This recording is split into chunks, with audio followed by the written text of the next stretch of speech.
Before we get into this video, make sure you hit like, share my videos, subscribe if you haven't subscribed already. Also, make sure that your notifications are on and they're set to all. Now, let's get into this. But first, quick commercial break. So, Rama, how was your new year going so far? Good, we hope. It's been tough, hasn't it? Lots of us have woken up and smelled the roses. And some of us smelled coffee instead. But all of us have realized how quickly time's rushing past. You're that much closer to retirement and that much closer to not earning. But in the meantime, you've got some catching up to do, huh? With crypto and the markets risky right now, and inflation running over 8%, where are you going to put your money to keep up and beat it? You might want to talk to an expert from Noble Gold and run through the options of keeping your money safe. No pressure, no hassle, and no call center. And this month, Noble Gold is gifting away a 1/10 ounce solid gold American Eagle coin with any qualifying plan that you start. So just speak to someone who knows what they're talking about for once. Now, how good would that feel? And all you got to do is call 877-646-5347, or you can visit noblegoldinvestments.com. That is noblegoldinvestments.com. Now, let's get to this video. What's going on, America? Kevin from Kevin's Corner, where I try to make some sense out of nonsense. Now, listen. We are back, part 2 of breaking down the difference between how liberal commentators will bring forth arguments concerning policies in America versus conservatives, how they will present their arguments through all these little different tactics and stuff like that, and some of the dirty tricks that they play. So we're going to go ahead and expose that, because the last video, part 1, was dealing with some pipsqueak who had a problem with Ted Cruz and, of course, Michael Knowles in regards to creepy, sleepy, sleazy, slimy, sloppy Joe saying up front that I will pick a black woman to become the next Supreme Court justice. Now, if you watch the first video, you'll find that that young man was insinuating that the only reason Ted Cruz and other conservatives have a problem with that is solely because they don't like black people. Somehow that always gets insinuated. It always gets inserted into the arguments. And that's why I'm here, to show a wonderful comparison, show the little games that they play as we go through breaking down this next dodo bird, as he has a problem with Ted Cruz and Michael Knowles as well. So we want to dive into the psyche. You got to know your enemy to defeat your enemy. You got to think like the villain and also like the hero, okay? Because if you can't understand the dirty tactics that these folks will play, you'll get tripped up every single time. And that's why Kev from Kevin's Corner is here, to expose that type of nonsense. So with no further ado, let's get into this. Now we're going to open up with a clip from Ted Cruz and Michael Knowles, the same clip that this next dude you're going to see has a problem with. So check it out. It is an example how Democrats, and particularly the far left, everything is race, everything is that they will discriminate based on race, they will pigeonhole you, they don't care about the independent, the individual. It is offensive if you're this woman who probably hasn't been selected yet, but this future black woman who's going to be the nominee. You are being told at the outset, you are a diversity hire. I am not picking you for your merits. I'm picking you for your skin and for your sex. Conservatives collectively are losing their minds right now because even though Donald Trump got three nominees onto the Supreme Court during his 4 years in office, they are begrudging Joe Biden a single pick. Why? They are up in arms that he would attempt, that he would even suggest. Suggest what? To put a black woman on the bench. Oh, God. See? Starting off. The dirty tactic. This guy, he has a YouTube channel. Like I said in my first video, I don't know if these guys really believe this garbage. I don't know if they're, politicians. I don't know their affiliation. I mean, I don't know if they've worked in politics on a campaign or something. Who knows? In other words, I don't know if he sincerely has arguments and he believes this, or if he is like many of the people we see on CNN, MSNBC, and other networks along with the Democrat Party, of just using this crap. So trying to break down whether he is genuinely a dodo or a ignorant, dodo, then it's tough. All I'm going to do is base it off of his argument here. So now he starts off by focusing solely on, folks don't want this to happen. We're flipping out because somehow we don't like the fact that he nominated a black woman only because we don't like black women. We're threatened by it. Okay. We got all of these negative vibes and opinions about black women. Therefore, the focus is not on the fact that Joe Biden said, I'm going to pick a black woman up front lead in on race and work backwards. It has nothing to do with that. Because if he would have simply said, I'm picking the most qualified person, and then a week or two go by and he says, hey, I got one. Here she is. And she comes out and she's black.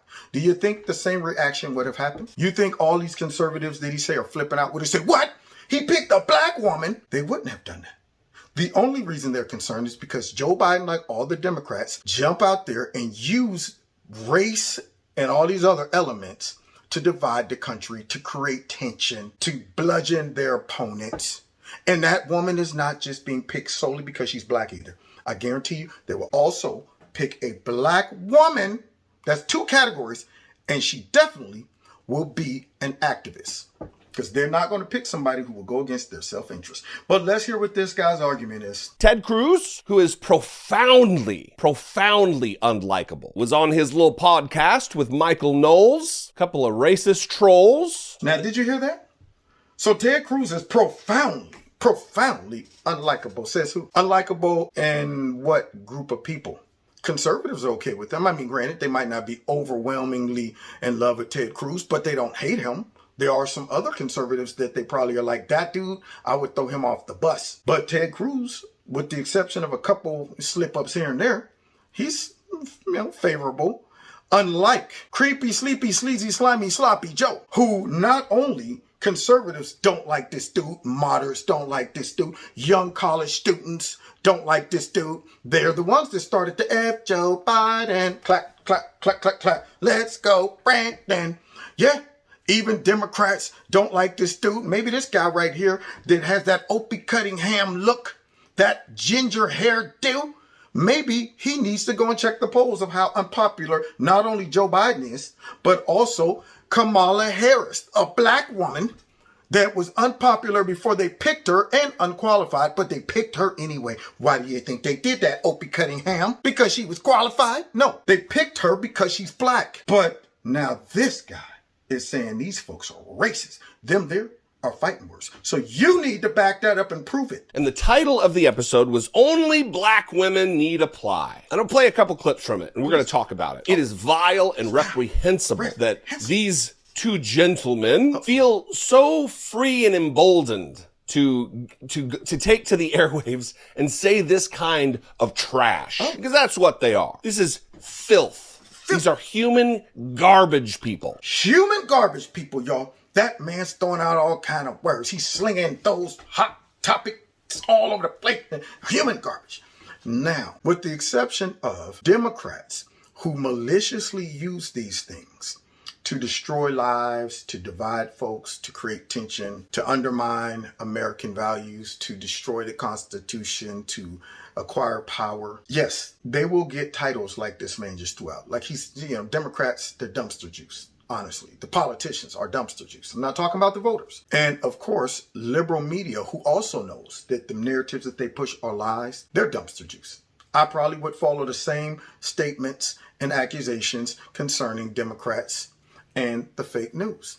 Like I said, I don't know if this guy believes this or not, but if he operates like a Don Lemon, like a Joey Reid, who they know they're lying and they're pushing narratives that they know aren't true, then he's also garbage. But he's accusing Ted Cruz and, of course, Michael Knowles of being garbage, reprehensible, all because of what? So now, when you say things like that, I need to get some evidence to support that. Because those are big words. They said things like that about Trump. But yet the history and the evidence through observation does not line up with the accusations. So now let's go ahead down this rabbit hole with the red hair man and see if he can support these arguments. Watch this first clip where Ted Cruz is saying that it's offensive that Joe Biden would assert that his choice for his constitutional duty to nominate someone to the Supreme Court, it is offensive that he would pick a black woman. Now there you go. Did you see how he painted that? How he went into the whole first clip? It's offensive that he would pick a black woman. Now imagine if I just leave it at that. If I'm a bubblehead, if I'm an impressionable person listening to that guy, and I say, what? Ted Cruz is offended that Creepy Sleepy picked a black woman? Now, why would he do that if he wasn't racist? Without getting no context, without understanding his logic behind saying it's offensive to black women as well. Not to mention Ted Cruz is not a white man. He's Cuban. But I'm sure this guy doesn't care about that because somehow he's racist. See, when you are a radical and you are a liberal, you would throw all of those things out the window when it comes to winning your argument because they're not worried about you being black or Latino or woman or gay. They're saying none of that matters if you do not support our narratives. So in reality, it's not about all these categories, black, white, all that stuff. It's about pushing the agenda, the ideology. Because Ted Cruz, how do you explain it? The guy right here is Cuban. How do you explain a Clarence Thomas? But they didn't support him. How do you explain all of these black folks and Latinos and stuff that they never talk about their race when it comes down to talking about them? They never talk about Marco Rubio and start off with, as a Latino man. It's just he's a conservative. Ted Cruz, they don't mention he's Cuban. He's conservative. Yeah. Clarence Thomas, they don't mention he's a black man. He's just a sellout. He's a tool used by white Republicans. Larry Elder somehow made his way into the camp of being a voice for white supremacy, all of that stuff. So we know then it's not about race, because if you were picking people because they're race and because you want to show that we're pioneers and we want to pick the first black person of whatever, then why didn't y'all support Larry Elder? He would have became the first black governor of California. Oh, yeah. Black didn't matter then, right? Okay. Listen, Biden, the fact that he's willing to make a promise at the outset that it must be a black woman, I gotta say that's offensive. Right. Black women are what, 6% of the U.S. population? What? He's saying to 94% of Americans, I don't give a damn about you. You are ineligible. And he's also saying it's actually an insult to black women. If he came and said, I'm going to put the best jurist on the court, and he looked at a number of people and he ended up nominating a black woman, an alternative example? Could credibly say, okay, I'm nominating the person who's most qualified. He's not even pretending to say that. He's saying, if you're a white guy, tough luck. If you're a white woman, tough luck. You don't qualify. No, that was radically different than the argument that the man presented right there. He basically said Ted Cruz was mad simply because he said that the woman was black, and that means Ted Cruz must have a problem with black women. Instead of, hey man, it appears that you are being very superficial and using identity politics and also putting the greater emphasis on race, which is probably the number one divisive topic in our society right now. But you want to put the emphasis on that more than anything, more than qualification, more than effort, more than merit, more than track record, more than accomplishments. And you're not even taking in consideration anybody else, right? So what if there's a limited amount of qualified black women? Do you settle and just say, well, it doesn't matter. You're a black woman, because that's the first thing I use as a qualification. Black woman only. Oh, and hopefully you're qualified. So that guy left that out because, see, if Ted Cruz had a problem with black women, he wouldn't have given the alternative approach that would have satisfied him. He said it would be one thing if you would have, but there wouldn't have been there would be one thing if you would have if this man had a problem with black women. There wouldn't be a scenario where he would be okay with it. Wouldn't be one. So to Ted Cruz, it is offensive that a black woman be put on the Supreme Court. See, you see that lie? You see that propaganda? See, this man is making it appear that it is the Republicans that focus on race because we're racist, right? Versus the Democrats focusing on race to create racism, to present racism and use it as a weapon to divide us. To come in first with race, sex, gender, all of that mess, all of that sexuality, come in first with that so that therefore, whether we pick a qualified person or not, whether we pick an activist or not, you could never criticize them because when you do that, I'm going to say you're only doing it because they're gay, because they're black, because they're a woman, because they're whatever.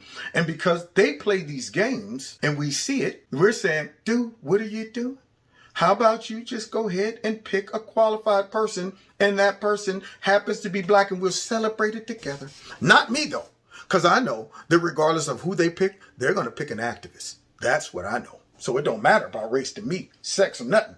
They're going to pick an activist. He asserts that it's telling white people. See, this is grievance politics. That's what this is. They know what sells to their base, which is filled to the brim with disaffected white people who feel that their grip on power is slipping away. I know he got a suit on. I know he's sitting there with books behind him, making him look, like I'm a scholar. You know what? That dude's an idiot. That's what he is. So now all of a sudden it's a grievance, identity politics, not identity politics to always talk about race first. That's not identity politics. No. See, it's not identity politics, right? To constantly, we got the first black woman, we got the first black man, we got the first gay man, we got the first transgender, we got the first, that's not identity politics. No. How many Republicans do you ever see get up there, introduce somebody based on their race, based on their sex, based on their gender, based on their sexuality? We don't do that. We start off by saying, you know what? Americans. I picked a great American, a patriot. We look at attributes.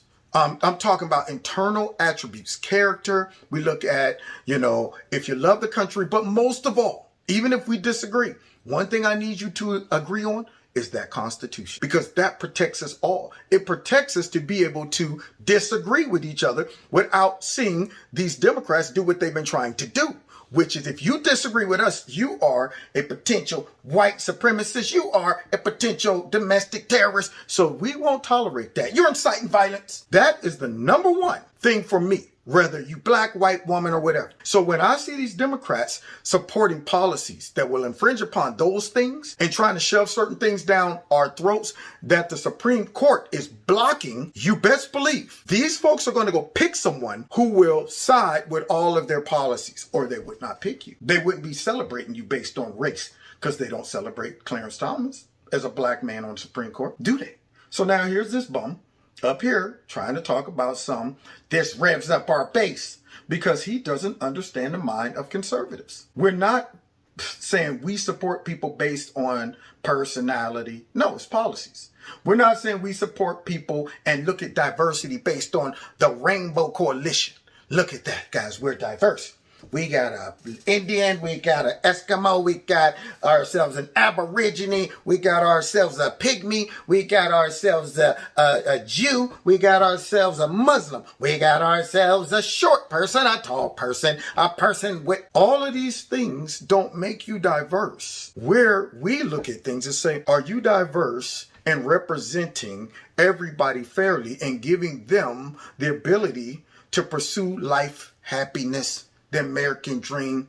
Are you going to protect everybody's right to choose, our freedom of speech, our freedom of religion, our right to bear arms? Or are you going to say all of these folks are outcasts? These folks right here don't understand that these things in the Constitution is outdated. I support rewriting it. I support taking these folks' guns. That stuff doesn't show you're very tolerant and inclusive. That stuff don't show that you somehow represent all Americans' ideas and values. When you start shoving down things through the Supreme Court or whatever, down the throats of American citizens who just simply disagree. That's not diversity. Diversity is saying, hey, look, man, I get it. You want to live your life as a woman. Great. But as a Supreme Court justice, that does not mean that you can jump in there and run over all of these young biological women without respecting their feelings. But Democrats don't look at it like that. Your feelings don't matter. So stick a judge in there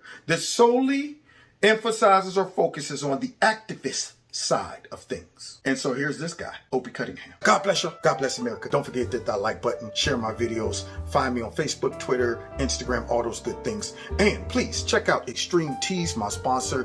If you like their products, please click on the link below this video. Put Kevin in a promo code. You'll get a 20% discount. If you'd like to donate to Kevin's Corner, feel free. The links are below this video. If you want to be a part of my $2 a month club, also feel free to do that. All it entails is you simply dropping $2 a month into one of those links below the video. Or if you want, you can drop a nice big fat lump sum in there to offset the stuff that we know goes on with big tech. If you haven't subscribed to my channel, please subscribe. Make sure that you are still subscribed. And finally, set your notification button to all, because YouTube is playing games, y'all. Now, God bless you. God bless America. See y'all next time in Kevin's Corner.